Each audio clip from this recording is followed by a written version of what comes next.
Hello friends, welcome to our YouTube channel IT Utkarsh और स्वागत है आपका हमारे आज के एक और नए वीडियो में। आज का वीडियो हमारा इंट्रोडक्शन ऑफ कंप्यूटर पार्ट 4 है, जिसमें हम लोग मेमोरीज और माइक्रो प्रोसेसर्स के बारे में पढ़ेंगे। तो चलिए शुरू करते हैं। मेमोरी यूनिट के अंतर्गत हम लोग पढ़ेंगे कैश मेमोरी क्या है, प्राइमरी मेमोरी और सेकेंडरी मेमोरी के बारे में।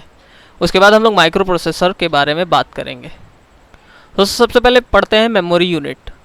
तो मेमोरी यूनिट क्या है? The memory unit consist of cache memory and primary memory. दो टाइप की मेमोरी कंसिस्ट करती है, एक तो कैश होती है, दूसरी प्राइमरी। प्राइमरी मेमोरी और main memory of the computer is used to store the data and instructions during execution of the instructions. ये क्या करती है? प्राइमरी मेमोरी कंप्यूटर में जब भी डाटा के इंस्ट्रक्शंस दिए जा रहे होते हैं तो उसको स्टोर करने के लिए यूज़ की जाती है। Random access memory and read only memory are the primary memory. ये दो टाइप की मेमोरी हैं, RAM and ROM. In addition to the main memory there is another kind of storage device known as the secondary memory. इन दोनों के अलावा एक secondary memory है जिसको हम अलग से ऐड कर सकते हैं इसमें। कैश मेमोरी क्या होता है दोस्तों? Cash memory is a very high speed memory placed in between RAM and CPU। Cache memory increase the speed of processing. Cache memory क्या करता है? बेसिकली ये स्पीड को बढ़ा देता है, जो भी प्रोसेसिंग होती है रैम एंड CPU के बीच में होता है, इससे प्रोसेसिंग की स्पीड इंक्रीज होती है। Cache memory is a storage buffer that stores the data that is use more is often temporarily and makes them available to CPU at fast rate.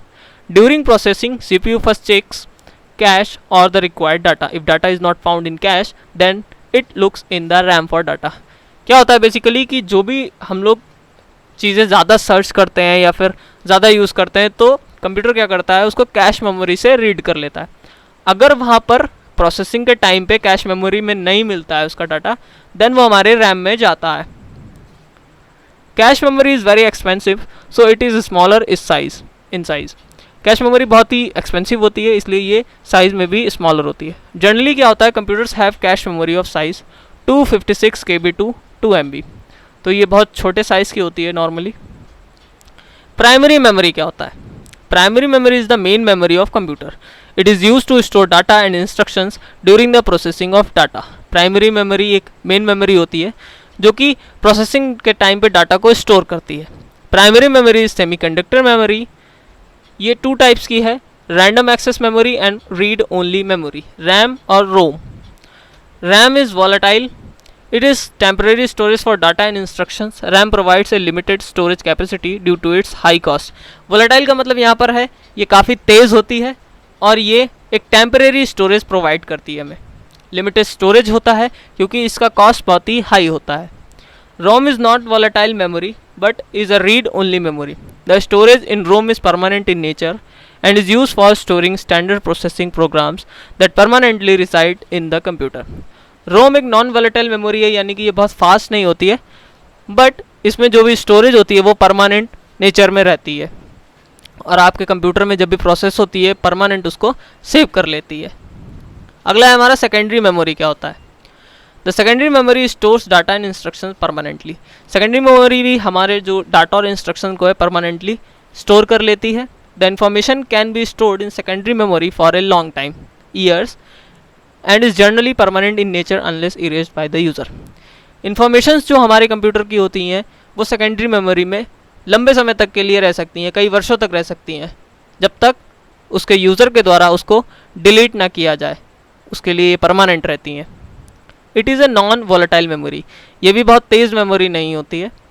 It provides backup storage for data and instruction, और ये हमें data और instruction के लिए backup storage की तरह भी work करती है। Secondary memory has high storage capacity than the primary memory. Secondary memory में स्टोरेज की कैपेसिटी ज़्यादा होती है प्राइमरी मेमोरी की तुलना में। Secondary memory is also cheaper than the primary memory, यानी कि सेकेंडरी मेमोरी का रेट भी कम होता है प्राइमरी मेमोरी के कंपैरिजन में। जैसे कुछ hard disk drive, magnetic tape drives are the different types of storage devices. तो ये कुछ सेकेंडरी टाइप्स के सेकेंडरी मेमोरी के एग्जाम्पल्स लिखे हुए थे। अब हम लोग पढ़ते हैं माइक्रो प्रोसेसर। दोस्तों माइक्रो प्रोसेसर क्या होता है?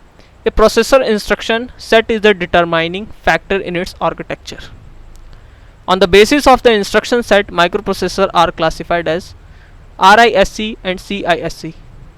दोस्तों जो प्रोसेसर और इंस्ट्रक्शन होते हैं वो डिटरमाइन जो होता है उसके आर्किटेक्चर के अकॉर्डिंग होता है, किस तरीके से उसकी बनावट है। और इस बनावट के आधार पर या इंस्ट्रक्शन के सेटों के आधार पर माइक्रो प्रोसेसर को 2 पार्ट्स में डिवाइड किया गया है। तो रिड्यूस इंस्ट्रक्शन सेट कंप्यूटर यानी कि RISC, और दूसरा है कॉम्प्लेक्स इंस्ट्रक्शन सेट कंप्यूटर यानी कि CISC। CISC क्या होता है? Has a large instruction set that includes simple and fast instruction for performing basic tasks as well as complex instruction that correspond to statement in high level language। ये क्या होता है? Normally simple and fast instruction पे perform करती है, basic task होते हैं, complex भी होता है कभी कभी इसका इंस्ट्रक्शंस, और हाई लेवल लैंग्वेज को भी सपोर्ट करती है ये। AMD and Cyrix are based on CISC, जो कि AMD के माइक्रो प्रोसेसर यानी कि CPU वगैरह हैं, Cyrix के हैं, ये CISC पे बेस्ड हैं। आगे हम लोग बात करते हैं RISC के बारे में। तो has a simple single cycle instruction which performs only basic instruction, all high level language supports is done in the software. RISC भी एक सिंपल है, सिंगल साइकिल इंस्ट्रक्शन पे वर्क करती है, और इससे क्या होता है, ये हाई लेवल लैंग्वेज को सपोर्ट करती है और बेसिक इंस्ट्रक्शन को फॉलो करती है। RISC has fewer instruction and requires few transistors which results in the reduced manufacturing cost of processor.